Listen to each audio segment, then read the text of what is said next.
number 2, Representative White, and you're on your own. Here I am. I imagine you all have lots of questions. You usually do. But I figured I'd just give you sort of an update of even just the legislative process at this point. We are at the place in the legislative process where many years this is the week we adjourn. So things are, the idea is things are wrapping up. We've been told there's a good chance we'll have to be here till end of May. Even an occasional senator will say maybe into June. At a certain level, it's up to the Senate because they have to finish.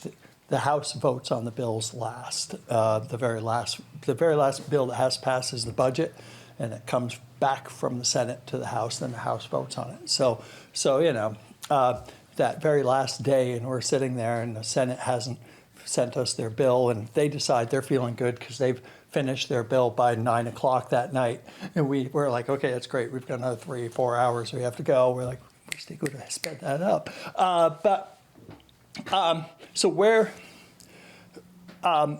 so at this point, just to give you an idea of what is actually going on up there, because I think people don't always have a construct of it. But what we're doing is there are 3 main bills that have to pass.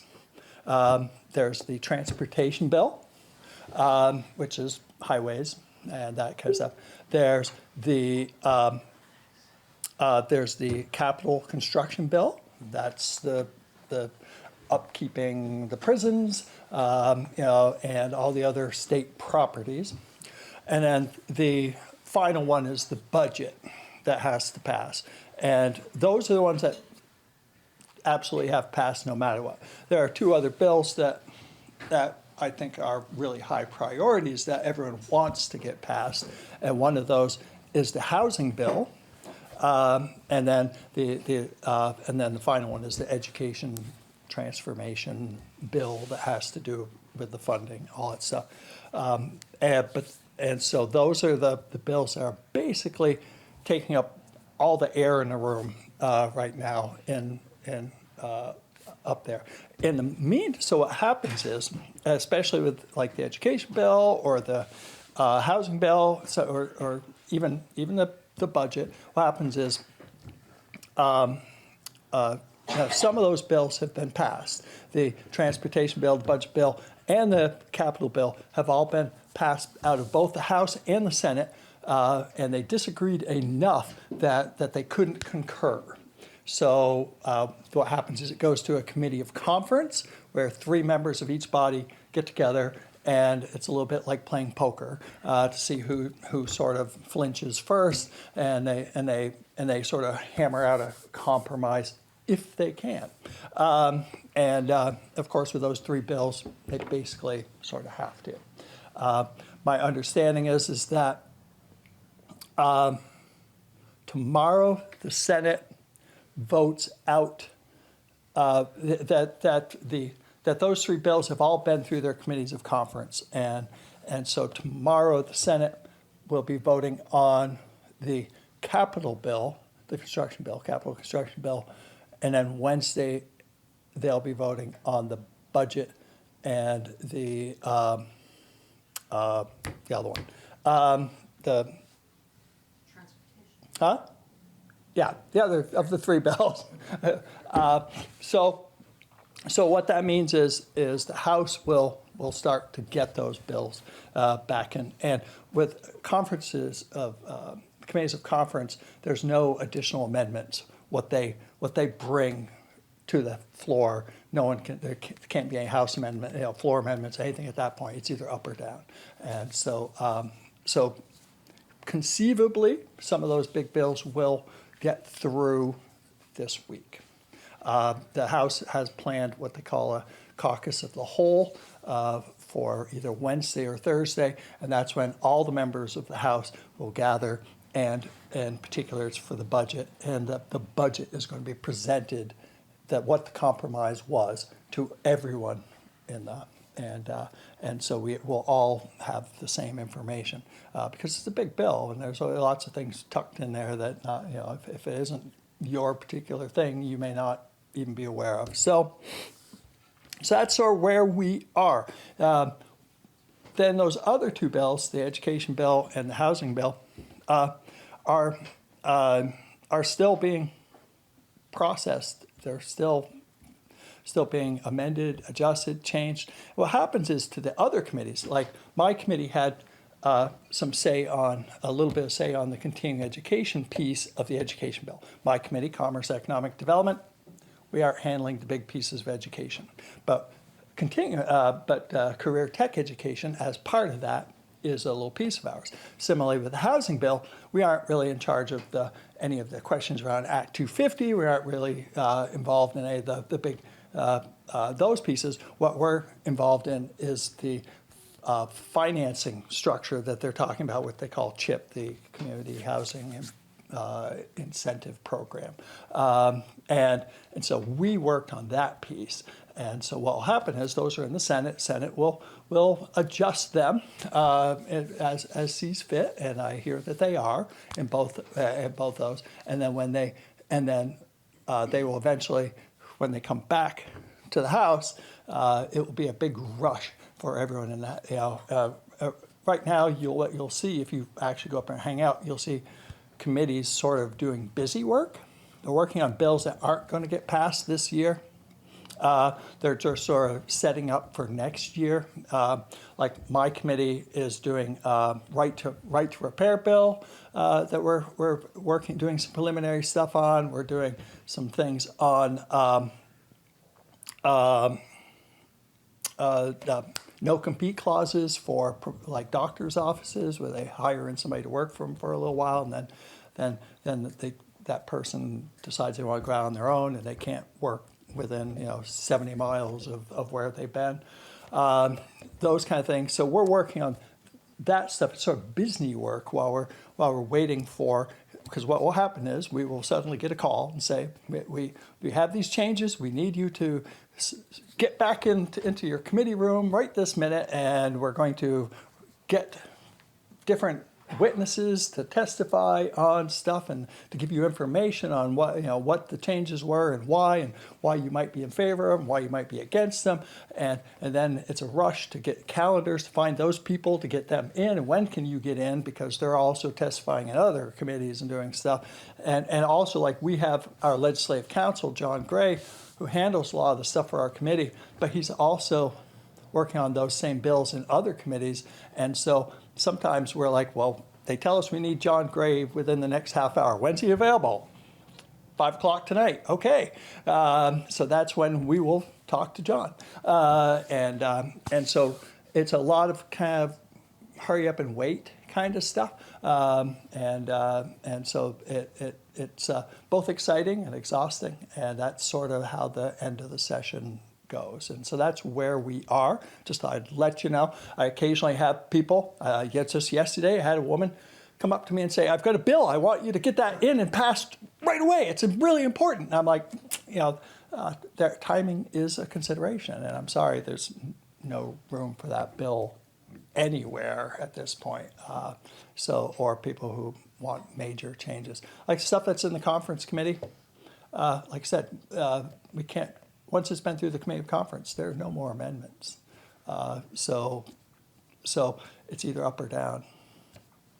And on that note, I know that you all like to ask questions rather than have me tell you what my agenda is. So if you have questions, I'm happy to take them. As I said when I first got here, I've got some kind of sinus infection thing. It makes me a little bit blurry, and I don't think I'm quite as sharp as I often am.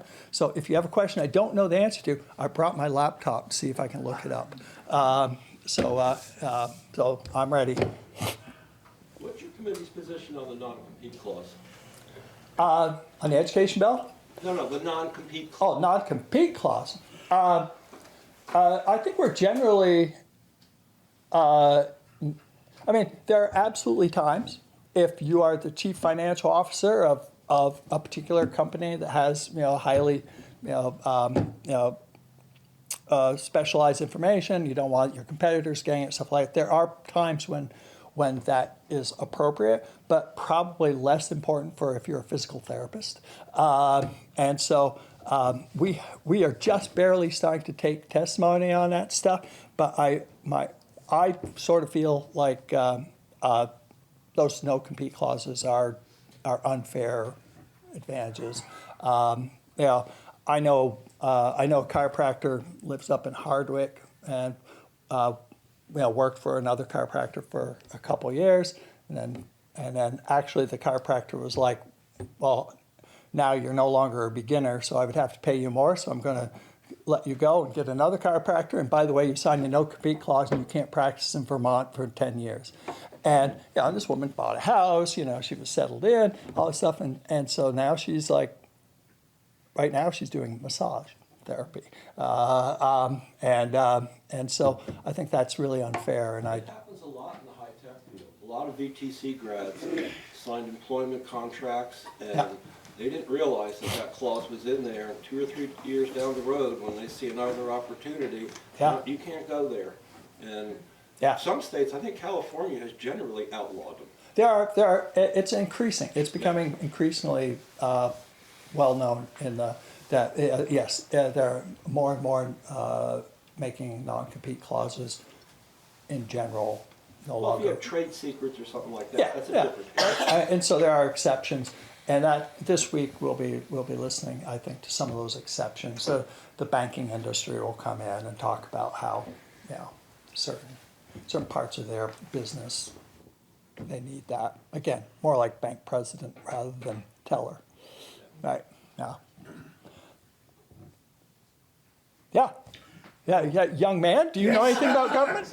A little background on so my question will make sense. Okay.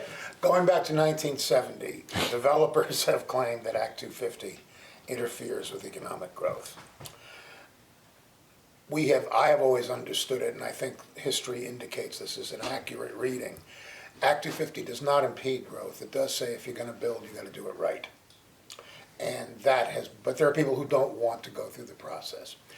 Last year, with the housing bill, part of the housing bill was to make it easier to get an Act 250 permit in downtown, in areas that are already developed to expand and so on, and makes it a little more protective of the green areas between those areas. And that was, because I was in the Senate, I was in the committee, that was a quid pro quo. It was this for that. And I was part of that bill. They say, if you're not at the table, you're on the menu. So even though I was concerned about monkeying with Act 250, I thought, okay, the bill's going to pass. I want to help write it. And the deal was expedited development in chosen areas, more strict scrutiny in more vulnerable and valuable areas where the environmental qualities are more valuable. I am hearing that is being monkeyed with. And I'd like to know, because in my view, that is a real going back on a deal. And but it's also, I think it would be bad policy. I think that it seemed to me like something I could live with. I did not grieve when I voted for that bill. I wouldn't have written it that way. But I did not grieve. I thought, okay, this is how you govern. And everyone doesn't think the same, and this is a meeting place. But it looks to me like people are monkeying with that. I'll preface it by saying I'm not an expert on this, and the extent of my knowledge around this, again, revolves more around the financing program that they're trying to come up with to incentivize building of houses, housing developments, and how they plan to do that. How it came out of the House, Senate is doing things with it, and I'm not really sure. But was that basically towns could use tax increment financing, which is a whole another thing to talk about. But this to pay for the infrastructure that would be necessary to put in the sewer, the water, the sidewalks, the road to this housing place, so that developer doesn't have to pay that because, in theory, the town is going to be charging taxes to plow the road. They're going to be charging for town water, town sewer. So the town owns the infrastructure. So the idea is the town would still own the infrastructure. It would be paid through this thing. So then but that it was limited. But this program was that the developers had to have a certain. They couldn't be building McMansions. They had to be. They had to be. I've learned affordable housing is an actual term that means a particular income level. Housing for middle income people and primarily and then lower. And so the way it was when it came out, when the House was working with it anyway, was the Act 250 changing broke properties into basically 4 different tiers. There's Tier 1A, Tier 1B, Tier 2, Tier 3. Why they didn't just go 1 through 4? Hard saying, not knowing. But anyway, so Tier 1A and 1B are basically part of your town. So Tier 1 is where we are now. If you start getting out into River Street and out into the our suburbs, but still close to the edge of either we already have sewer and water there, or it would be easy to put there. That's 1B. Those are places where you would think, if you want to put in housing, that's where you'd want to put your housing. That would be your highest priority. On the other end of that spectrum is Tier 3, which is the land that's conserved. And the idea is it's a wetland. It's stuff that you absolutely don't want people putting a house in.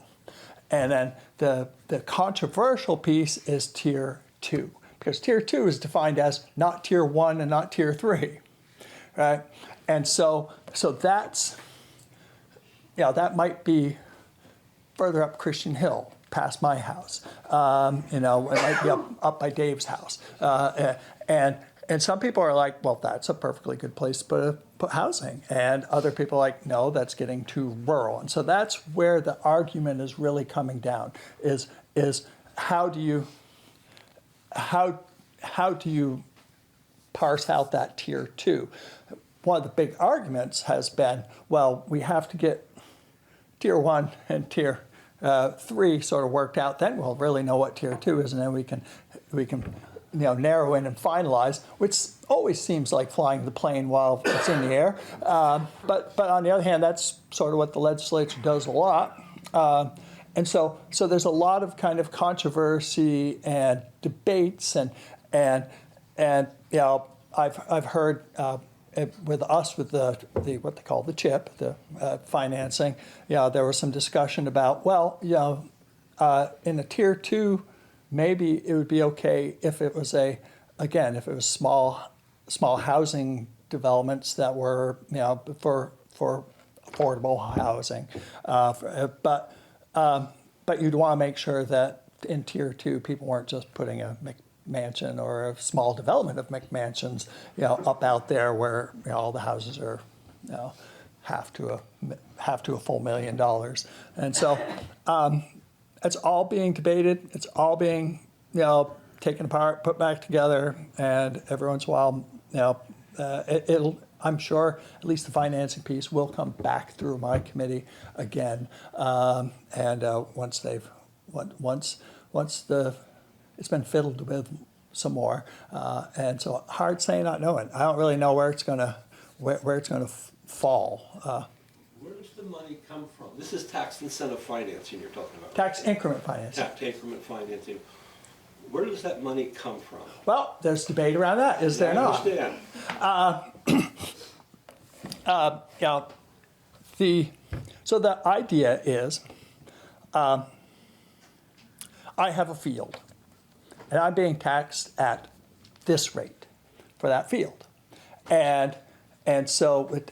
but if I developed it, then I could eventually be taxed at this rate, right? So the idea behind tax increment financing is the agreement that I will be taxed at this rate for 20 years.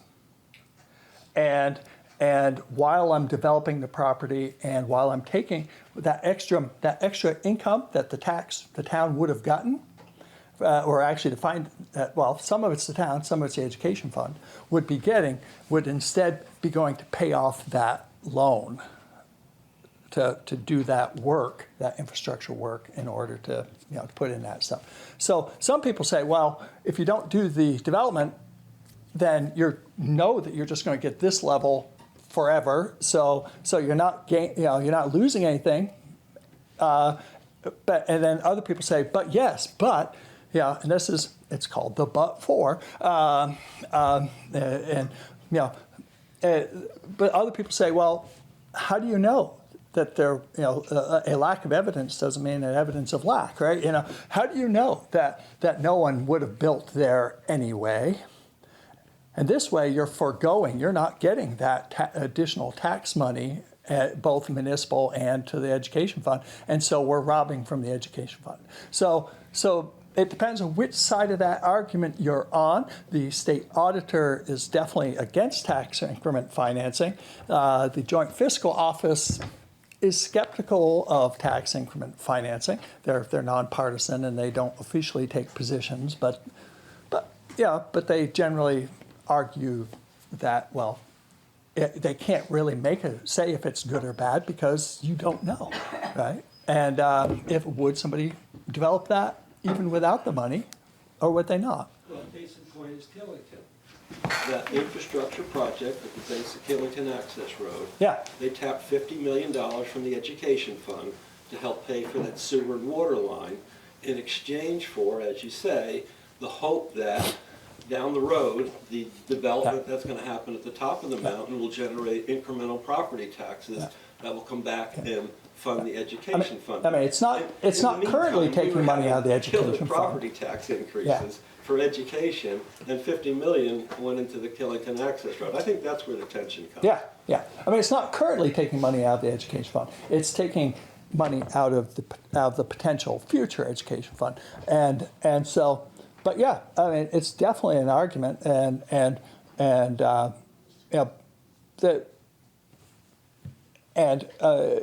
think both sides have good arguments for their positions.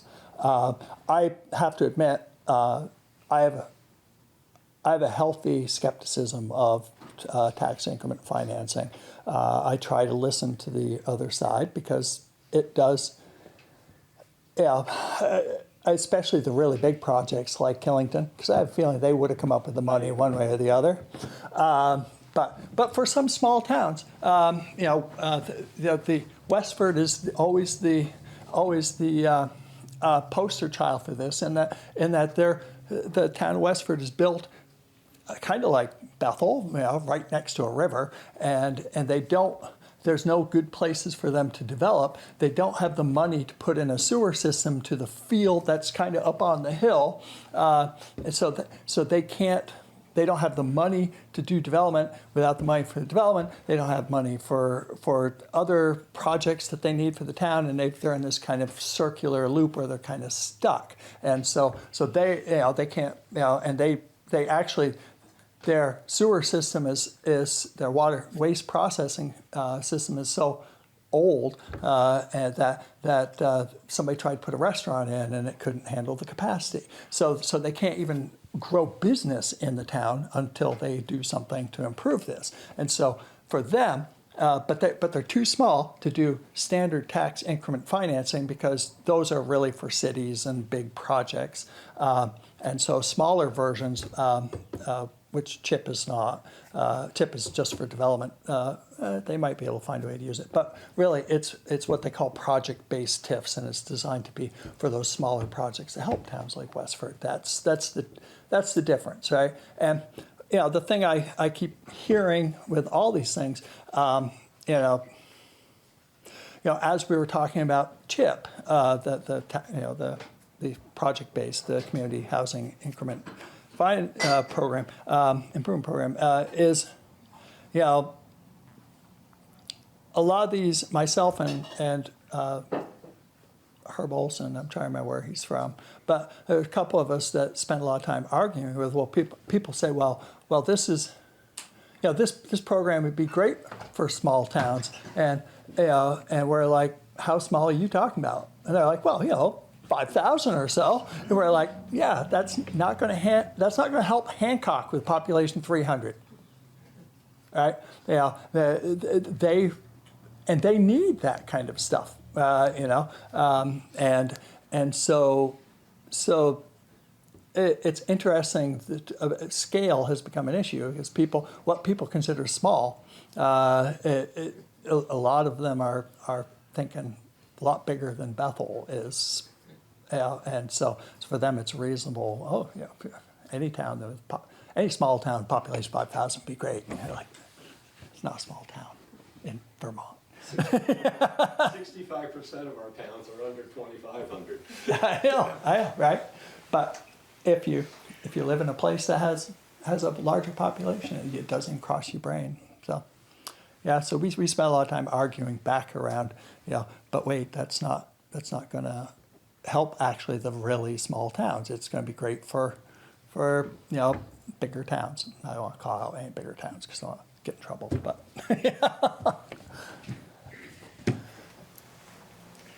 Did I answer your question, kinda?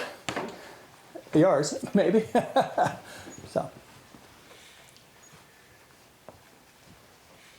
Give us an I'm kind of scared. There are no immediate questions. Give us an update on the education governance piece.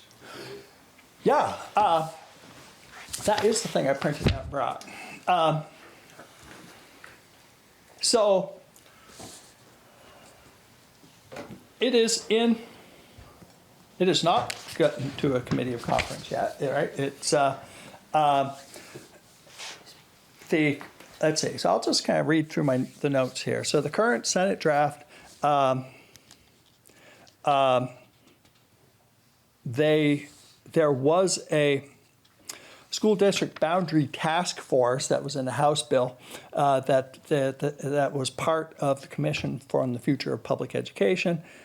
The Senate took that out, and they're just going to, the task force shall recommend not less than one school district, one supervisory union boundary, and all recommendations shall consider the use of supervisory unions and supervisory districts. So it keeps the concept of supervisory unions in it. One factor that shall be considered is the proposal of the boundary map is a continuation of a tuitioning system that provides continued access to independent schools that have served geographic areas that do not operate public schools at all grade levels. They also, the task force shall make recommendations for an alternative process to encourage the creation of larger consolidated models of education governance, and they're moving that right up till this January. The House put it out a couple of years. The Senate drafts additional sections from the Senate version, creating a school district voting group task force talked about, class size minimums and changes to the education quality standards reflect those minimums. There'd be a class size minimum waiver process. There's intent language that changes around the school size. So basically what they're doing is they're taking out the school and class size minimums. But they're putting back in the funding for private schools. And that I heard you talking about it back there. And that's in part because the chair of the Senate Education Committee has served as a trustee for a private school for a very long time. So he clearly has, that's his constituency, right? And so he's representing his constituency. Let's see, other stuff. Senate draft, make several changes. To tuition. The House version limited tuition to approved independent schools located in Vermont that have at least 51% of their student enrollment composed of students attending on public tuition. That was the House version. The Senate draft changes that threshold to 25% of students attending on public tuition for Vermont-approved independent schools. It also allows tuition to be paid to independent schools within 25 miles of Vermont border. Yeah. Provision, by the way, opened the door for more religious schools to get money. So, yeah, those are the big pieces. And I mean, I know that some of those, I think I said, I'm in favor of eliminating the school and classroom size limitations because they'll close all of our little schools. So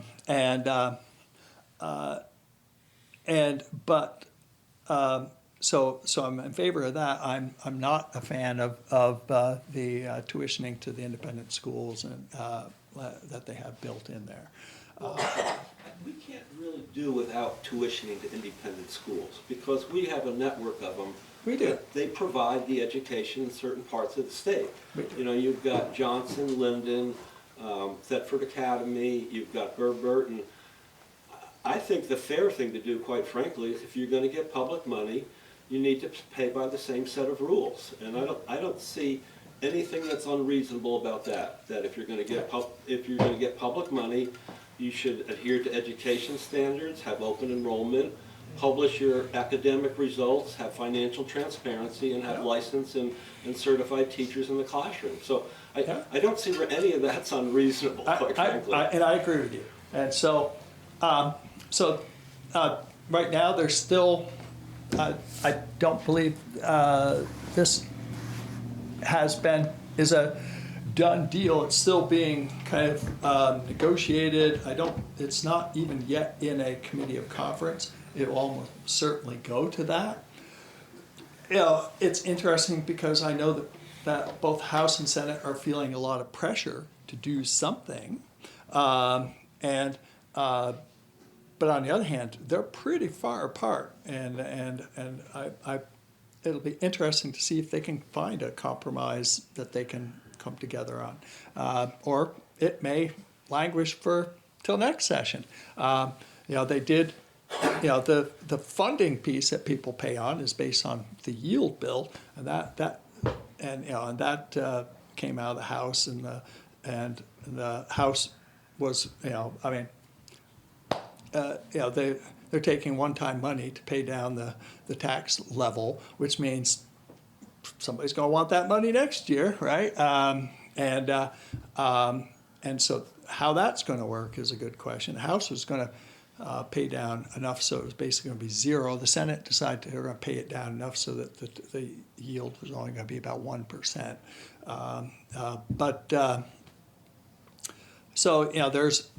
There's funding in place to keep it going. So it's not like the education transformation, that the governor's phrase loves to call it the education transformation bill. If it doesn't pass this session, it's not like our schools are not going to be able to function because the financing for it has been through the process. But it'll be interesting. It'll be interesting. I don't know how it's going to sugar off and how it's going to come to the final vote on the floor. I have no idea. So, yeah. And one of the things that my committee spends a lot of stuff is sort of trying to track and listening to those agencies, both state agencies and non-governmental organizations that are losing their funding, the federal funding, and everyone's trying to figure out, what to do about that. I got someone, again, like, what was it, last week? Someone was like, we need $200,000 right away for this nonprofit. I'm like, I really feel for you, and I also know that at this point in the session, and all, the budgets are in those conference committees, and they're not going to add very much in those meetings, and so it's it. So we're listening to the different agencies. My committee often puts up a number of organizations that are training professionals, training more electricians and nurses, and also there's a whole set of folks who aren't even ready for that yet. There are some basic foundational learning things they have to get into place before they're even going to be ready to do that kind of work. And there's organizations, Serve, Learn, and Earn, and they do this amazing work with people in their starting somewhat in the teenaging and up through into the early mid-20s, helping them learn important things like you have to show up for a job every day, and stuff like that, and their funding has been severely cut, and and so while we're trying to build our workforce to get more people to be able to do these things, we're losing the funding to support those, and just all the different companies that are already starting to feel the pressure from either not having funding for the projects they're in, or they can't no longer can do offer those services, or still a lot of companies are getting their supplies from China, and that's a big problem. And so there's real concern around the economic piece. I don't remember if I said this last time. One thing we did I guess it was last week. It gets to be a blur this time of the session. We had a review on the Unemployment Insurance Trust Fund. Did I talk about this last time? I don't remember. So we have the Unemployment Insurance Trust Fund, and that's if you lose your job due to no fault of your own, then you can apply for unemployment insurance, and you will get a percentage of your wage for a period of time, and to help you till you can get that job. And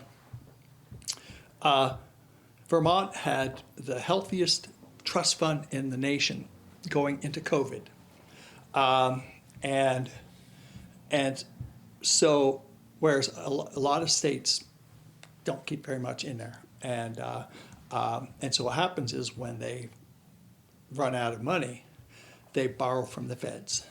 I believe 8% interest, and the feds pay for it, and then they have to pay that back. And the provision that the feds put on it is that they have to pay that back to the feds out of their general fund money, which means out of your state taxes. So that's why Vermont has always been, this doesn't sound like a good deal. Why would we want to borrow money from the feds and have to pay extra back? So we always have kept our trust fund larger. Now, the trust fund is paid into by employers, as any employer in the room knows, and so it's always a balance. You don't want to overcharge your businesses to pay into that, because that's going to prevent them from growing and prospering, but you also don't want to run out of money. And so it's always been a balance. Vermont has a pretty good system that's worked out since the last recession, but then COVID came, and COVID really walloped that trust fund, but we never went negative. My numbers won't be probably completely right, but we had about, I think, $430 million in it, and then by the end of COVID, we were down to like 230, something like that. million. So we're still pretty good shape. And we've been building it back up. And so we're about 340, I think, million. And it's not quite as high as we would like to be, but healthy. And so that, that's all good, except for, every time a state employee or a federal employee or every time one of these people loses their job because the federal funding is no longer available, they lost their job due to no fault of their own, which means they're eligible for unemployment insurance. So as more and more of these people get laid off, more and more people are going to be drawing from this fund, which means this fund is going to start going down pretty rapidly. And the state's Department of Labor economist, Matt Barowitz, is keeping a close eye on that because he's, we don't want to run out of money. And one of the interesting things was a couple of weeks ago I was at a function and I was talking to this guy. It was not a legislative function, it was something else. And I discovered he's an attorney for the Department of Labor for New York. And he said, we're really nervous in New York because we keep virtually no money in our trust fund. We always borrow the money. And the rumor we're hearing is that the feds may not loan states money this time. Which means you get unemployed and there's no money in your trust fund, you get no unemployment.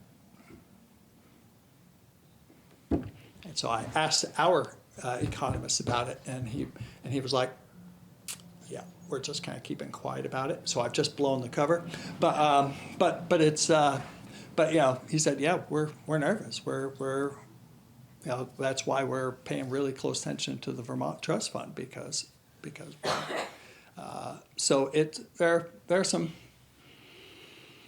heavy headwinds toward trying to keep Vermont's economy moving forward and growing and and keeping the doors open on critical services that we want and need. And I think a lot of people are aware of it and trying to I see that battle in people between that's such an important service, whatever service it is, so important. It's helping, that serve, learn, and earn. It's helping, to get these people into the workforce so that they are off from welfare and stuff like that. And yet we don't have the money from the state coffers to fund every one of those programs. And so you want to help, but how much help can you do without hurting the people who are feeding into it? And so it's a juggling act, and it's I see myself, I feel it, and I certainly see all my colleagues, in the same place. Yeah. Before I say anything, I want to apologize for the apparent bad manners of leaving while you were answering my question. I had actually thought of tax incremental financing as a separate issue. Okay, so I thought you had gone to something else. And coming back, I realized that there is a connection in you, but I had not thought. But now, you were just talking about is one particular aspect of a larger issue, which is that we don't know what the future of the next couple of years is going to be. It is, in my view, not paranoid or hyperbolic to say that we may be slipping into total chaos. Okay, I mean, we have a movement afoot, which is basically not anti-this or anti-that. It's anti-government. It's they saying that we, the people, really should stop governing ourselves through our elected officials, and that it's all an evil plot and it's all fake news and so on. Is there a broad program for the possibility of it hitting the fan? I don't know if it's a broad program per se. I mean, there are definitely people who are tracking all that, trying to pay attention to what funds are being cut here, what regulations are happening there, just trying to, because they come every day or two, right? And so even just keeping track of all that. But I do know, yes, I mean, it's on people's mind. I don't know if there's a plan per se, because so much of it is up in the air. And so I just think people are trying to keep that in mind, try and think about, how, how do you do rainy day funds? How do you do, I mean, because we don't want to take money out of people, unnecessarily. But so you don't want to anticipate and not need, and so it's, I just think it's, Well, rainy day fund seems like the appropriate representation when you think about FEMA being cut. So there was stuff in the national news about North Carolina sort of feeling undermined, that the FEMA commitment got cut back, and the understanding is the state will pick that up. yeah. Well, we've relied on FEMA the past 2 summers in a row, right, with flooding. And so I imagine that that's gonna raise some alarm bells in Montpelier. Yeah.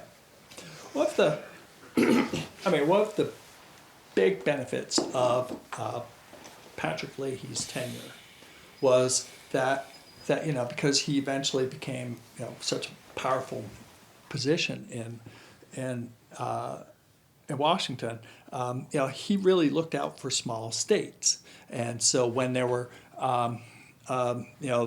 when they had programs for grants and things for states to repair from whatever, for disaster and other kind of programs, he always said, well, the first impulse is, well, we'll give $2,000 per person of your population or whatever like that, which is fine if you're in Massachusetts or New York, because that's a big pot of money because you have a big population. But if you have states with small populations, that ultimately that money you get isn't really enough to do anything. And so Patrick Leahy kept putting in these, yes, by population down to a certain level, and then there's a base minimum that everybody gets. And that was always high enough that states like Vermont were getting, in a way, more than our share. And what that means is that Vermont has relied for a long time on more federal funds than a lot of other states do. And a bigger percentage of our budget is based on federal funds. And so when those dry up, that hurts us more than it does these other places. So it's a piece of it. We have a lot of federal employees because of him too. Yeah. Yeah. So, yeah. And I don't know, y'all are hesitating, so I'll fill that space.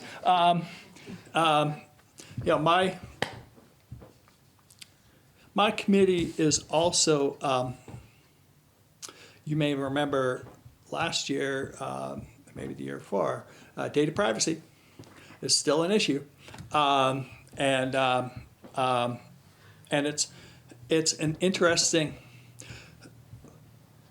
the last time we went about it, we started in the House, and we did a couple bills in the House, and they passed almost unanimously out of the House, and they got to the Senate, and there were some people who killed them in the Senate, basically, folks who, from at least my committee's opinion, were heavily influenced by the data broker industry, the folks that sell your collect and sell your data. And so the solution this year was to start a bunch of bills in the Senate to get them, to see what you could get through the Senate. Some of those bills also have concurrent ones in the House in case you need. It's a strategy where you do a bill on both sides, so that if one side, kills, doesn't move forward with the bill, you can still move forward with your bill, but you'd prefer they do it, so you give it to them to start with it. And so there's a lot of data privacy stuff still sort of percolating on the Senate side, and the House is trying to work on that. We are fortunate in that the representative from Bradford, Monique Priestley, at this point is perhaps the nation's leading expert on data privacy laws. And she is, at this point, there's always the argument that, well, your state doesn't want to be an outlier, right? Don't pass that bill, you don't want to be an outlier. And so at this point, certainly all of the New England states, and I think New York, are working together on common. I mean, they're doing their own bills in their own states, but they're in phone conversation like every day about, well, we're going to put this in our bill, we're going to modify that in our bill, and the industry is fighting so hard. There's so much money that's going into lobbyists that are in Montpelier right now. From everybody, that certainly the big ones you'd think of, with Meta and Google and all those, but even little ones like Lego. But they aren't little. But you wouldn't think of Legos as being data, but they have video games for kids. And they're collecting that data, and they're selling that data, and they're using that data to program those games so that those games are addictive, and will keep those kids in. There's a documentary movie, Don't Look Away, it's called, and they've been showing it in places around the state, and I actually could show it. I have access to a showing of it. Hadn't really thought about throwing this out there, but and it's about the horrible outcome of kids being influenced by video games and social media, and how not only is it bad for their mental health because of algorithms that will send them content it figures out what they're interested in, what will keep their attention. Even if it's not good for them, it will feed it to them. So there are stories of kids who the algorithm figured out that they were depressed, and they were looking at depressing things. And actually there's this one story of a kid who actually purposely searched for things to cheer me up. And the algorithm said, oh, this person's depressed. And so it sent them suicide videos. This kid killed himself. So there's a lot of that. Then the other side of that is some of the social media pages that kids are on. You get points, right? You get, because it's like a game, you get points for how many friends you have, and it recommends friends to you, and it will recommend and so you want as many friends as you can get, and so it'll recommend a friend. It'll say, oh, here's a friend of yours that lives nearby, and these kids will accept them. And what they found is that especially for girls between the age of like 11 and 16 or 17, something like that, they are getting a lot of those requests, and many of them are males, and they're not in their teens. And so there was a case here in Vermont where two young women were basically sneaked out to meet a young boy who was not a young boy, and it was not a good outcome. So again, there's a bill, kids code. There's a bill there that's in the process, but it's being fought hard by the data brokers, and so we're still pushing it. We're still working all the back channel ways to, can we put this in? Can we take that in? Can we move this out? What can we do to move these things forward? There's a lot of money involved. We need to educate the parents on all this more, because people let their children, that's their babysitter. Yeah. And social media, that games are babysitters for them. Yeah. Right. They don't think there's any harm in their children being on it and on their free time. It was bad when you just took your kid and stuck them in front of the TV back in the 70s or 80s, right? Because at least it was the TV, and there wasn't going to be anything that was Mr. Rogers. But it wasn't going to be anything that was going to like tell them to go out and kill themselves. But now, yeah, social media is definitely it's still. What just strikes me is, like you folks and a lot of folks, we're trying to do the right thing you know, protect our privacy and things like that. And you look at what's coming out of Washington, and it's just madness, craziness. Like, we're trying to protect our privacy here in Vermont, but Doge is, you know, opening up databases and letting, you know, it's like it's reasonableness trying to fight just craziness. And I don't know. Well- That's just, I'm sorry, I just have to. Yeah. But to no, vent. Like, we're trying to fight the good fight, and it's like, and that is part of the that is part of the issue, right?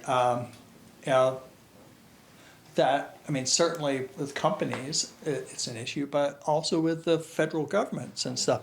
The idea is that, or any government, that you should have your data, you know, certainly your biometric data, you know, your health issues, your health stuff, plus, you know, your iris scan, plus the veins on your hand. They can read all that stuff and identify you. Plus, if you're carrying one of these, they know where you are. There's someone that's collected the data of every one of us that has a phone in this room now and knows that we at least know each other. And so I'm more likely to get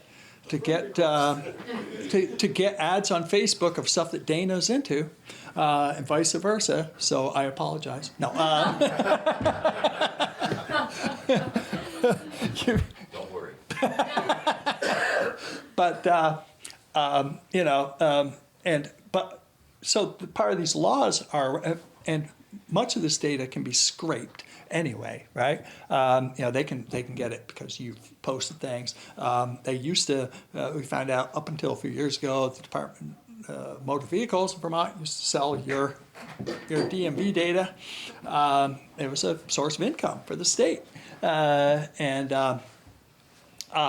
they don't do it anymore. They assure us they don't do it anymore. But you know, there's a lot of you know, there need to be laws there that says that you only keep the information that you need to do the business that you're doing, and then that data still needs to be anonymized whenever possible. And when you're giving out that data to other places, it's being aggregated so that you know it's all the people in Vermont data rather than Nathan data, you know, that kind of stuff. So that you know, and those are the kind of laws we're trying to put in there, and that they can't if they're going to sell it, it has to be in certain forms. Now, there's absolutely data that has to be collected. You know, if you're going to get a loan, you know, banks need to know what your credit history is. They have to have access, stuff like that. So there are exceptions, and there are other ways that can be done and is done.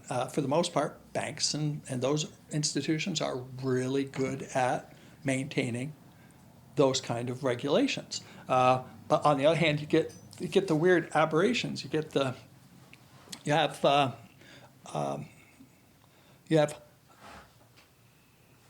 you know, hospitals.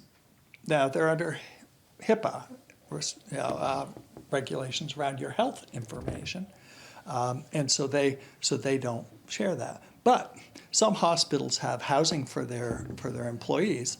They do sell that data. They collect that data. They sell that data. Some of them operate. Now that you have your medical portal that you go to before you actually talk to a doctor.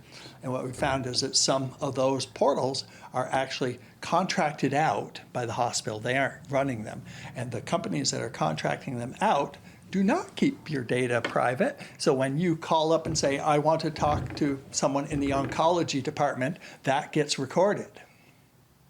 And that data is sold. It's attached to everything else they know.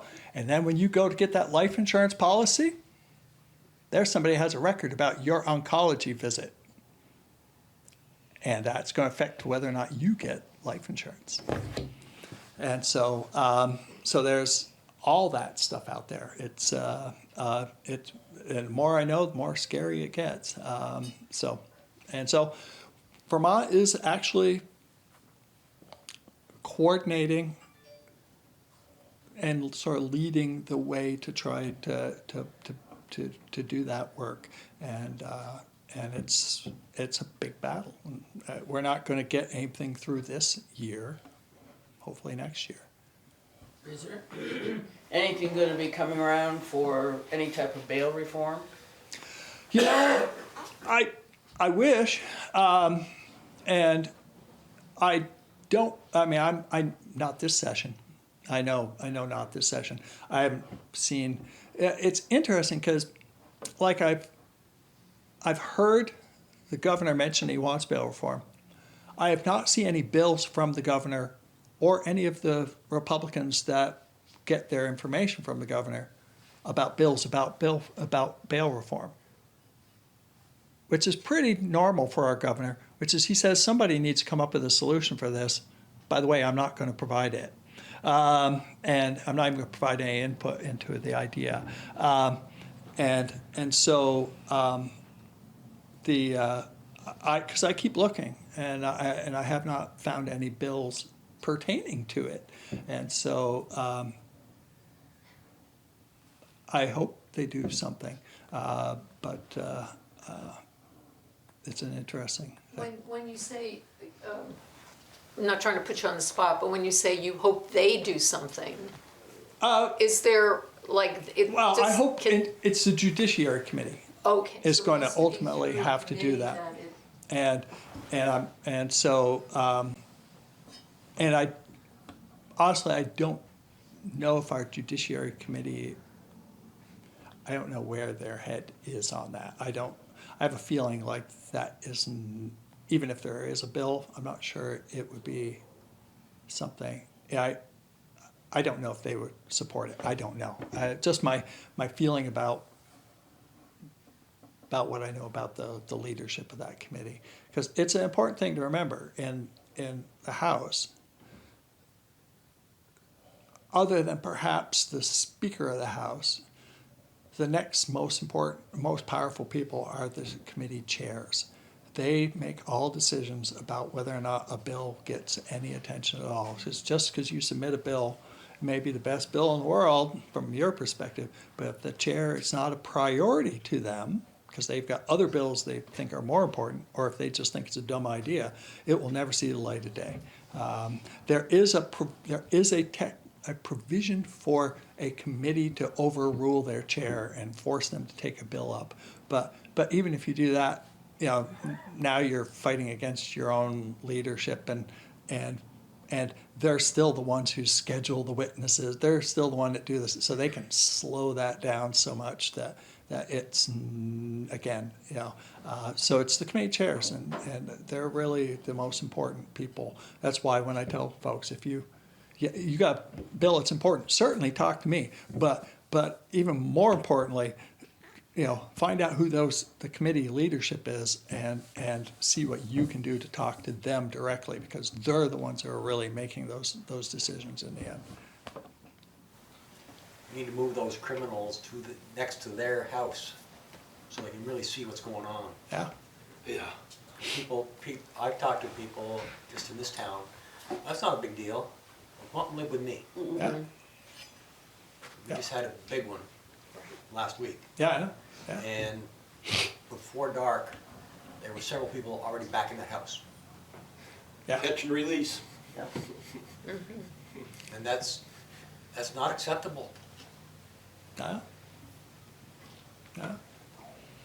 That's where I think we had this conversation last time I was here, the difference between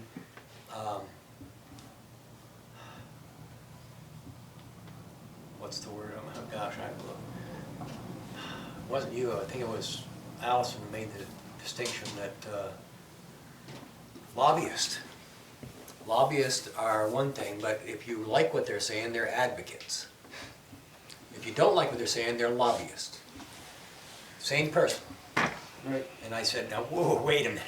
They're lobbyists. I don't care what you say. They are. I mean, I think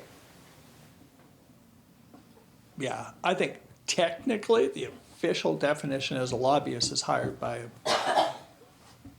basically a for-profit industry, and a advocate is hired by a nonprofit, sort I of. gotta push back on that a little. There's lobbyists who work for nonprofit It's true. organizations whose membership is composed of small agrarian citizens of the state. Yeah. And they're self-supporting and they have very granular.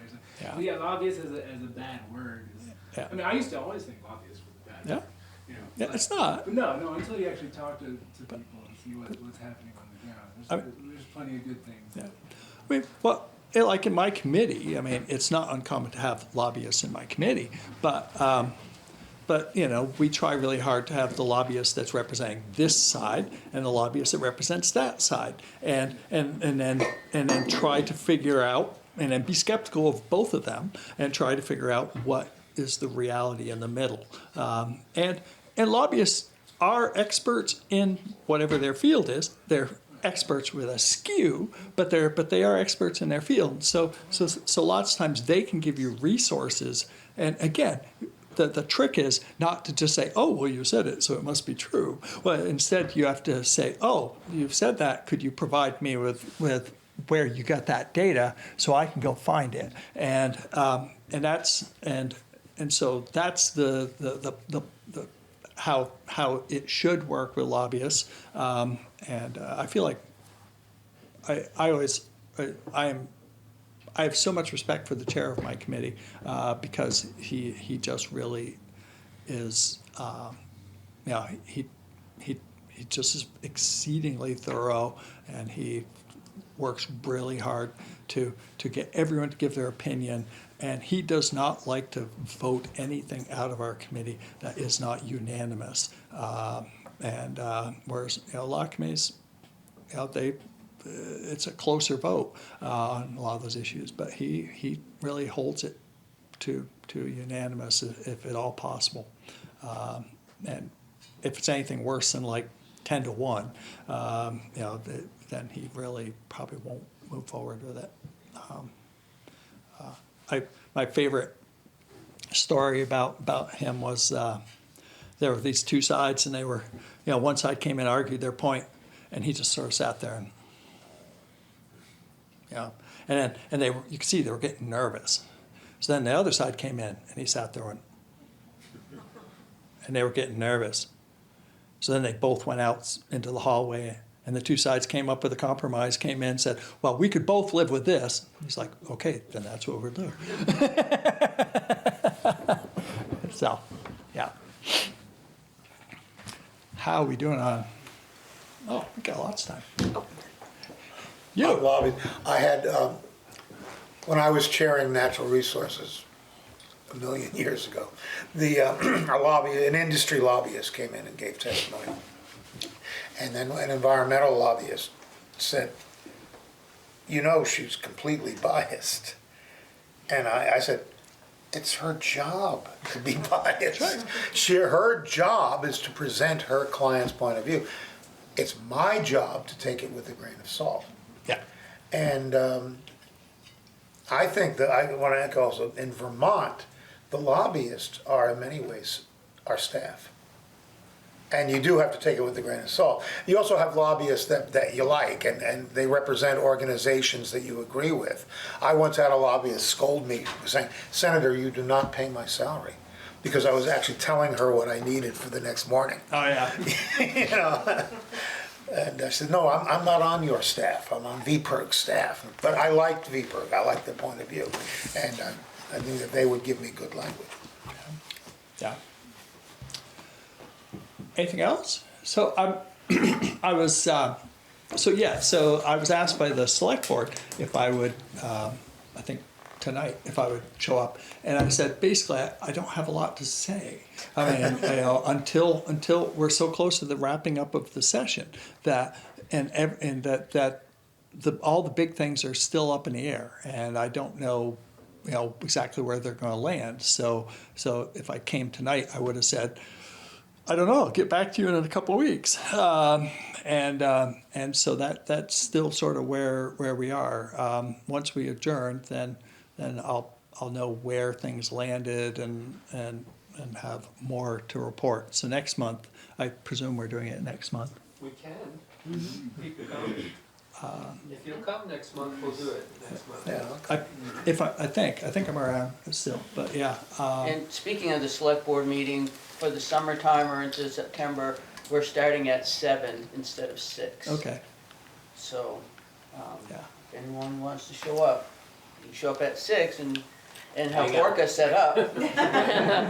Starts tonight, 7. Yeah, Yeah, yeah, it's on the board where the meeting dates are, and Teresa's put it out online and I believe on Front Porch Forum. yeah, But not everybody gets all that information. yeah, yeah. Dick, I've been in and out several times. Did you discuss global warming at all? did I discuss global warming, Bill? Yeah. I did not. It seems to have gone out of style, the issue. There, But a fact is something that doesn't go away just because you stop paying attention to it. yeah, I do know that. I mean, you know, the clean heat standard is dead anyway. You know, it's not. They're not going to move forward with that. You know, that bill was all about, was actually did not design to move forward. It was designed to provide a plan and ideas and information and feedback, and then the legislature had to take that information and decide whether to move forward on it. That was how that bill was written and presented. You know, opposition to it kept saying, no, this is going to make changes, but the bill was never built that way. And so the information was presented, and there's no appetite to move forward with it. So at this point, you know, it's just languishing it, and it was, and so there was some question about, well, what do you do with that? And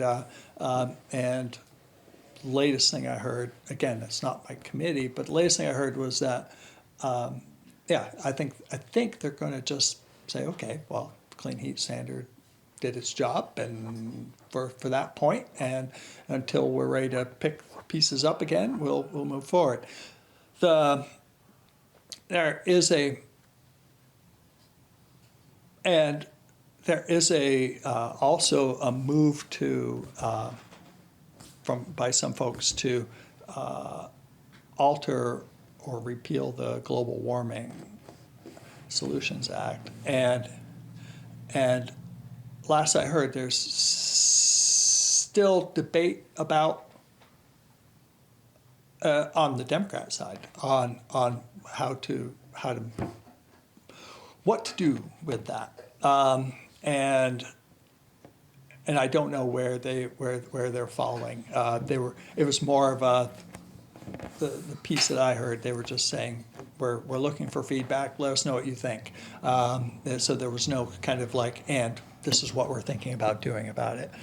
So that's all I know on the House side. I don't know about on the Senate at all, if there's anything. But that's sort of where it's at. I think definitely nothing's going to happen this session. Whether or not it does next year, hard saying, not knowing. I don't think we can afford that. And because no plan is a plan. I know. Yep. And the plan is to let global warming proceed as it's been going. And we can't afford that. And they don't say how we're going to pay for it. Yeah. No. Yeah. The idea of no plan, like allowing market forces to drive it. Like, so we have reached peak coal. Peak coal is going away, and the large reasons because renewables have become so affordable. So if we're going to defer to no plan, at least there's some hope that, you know, the market-driven, you know, we will come to realize that the renewable, because it doesn't have a human input, is ultimately going to be more affordable, one way or the other. So As an increment of a plan, of a reaction, yes, I agree. Yep. Is that it? Wow. Well, we will come back on the second Monday of June, which is June 9th. Okay? And we'll do this again, and hopefully we'll have some resolution of some of these huge bills, and we'll have an understanding of what kind of impact they might have locally. here in town of Bethel. When is it? June 9th, isn't that the second Sunday in June? Second Monday. Monday, I mean, yeah, second Monday. I cannot make that date. You cannot make that date? What date can you make? Can you make the 3rd? Can you make June 16th? I can make the 16th or the 23rd. Does the 16th make sense? 16th? Yeah. I mean, there's a tentative veto session that day, but we'll wait and watch and see. Okay, you just have to communicate to me. Yeah. If it's gonna be something different. I mean, Yep. I don't wanna, Yeah. I don't wanna haul these people out and then have no. Yeah, I'll let you know. But I totally get that. I'll let you know. I think you can figure on a veto session. So should we go I think you there? can figure wanna there'll be a go all the way veto to session. June? There'll probably be a veto You wanna session. go to the 23rd? 23rd's wide open right now. And that's safer? We'll have resolution and we'll basically know even what's made it in and out of the veto session. All right. I'm fine with that. It's just a communication issue for me, but I have a whole month to work on that.